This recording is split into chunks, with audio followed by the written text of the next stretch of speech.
hi guys, તો અમે હવે મારા બાજુના ગામમાં લુખાસણમાં નથી આવી જોઈએ જેવો માહોલ જોઈએ ભાઈ તમારું કેવું થાય જોઈએ છીએ માહોલ કેવો જોઈએ હવે જોઈએ એ દુનિયાની નદીઓનો પોણી દરિયામાં હમાઈ જાય ગોગા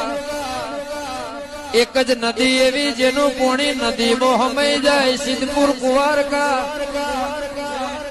માધુ પાવડીયા પારસ પેપડી એડજસ્ટ અમે આવી ગયા છો લુખાસણ ડેમ જોવા અને મારું હારું પોણી તો કાશ્યું ભર્યું કાયદેસર માહોલ ગરમ પોણી તો પેલી સાઈડ માસ્તો પણ ધરી જોઈ શકો છો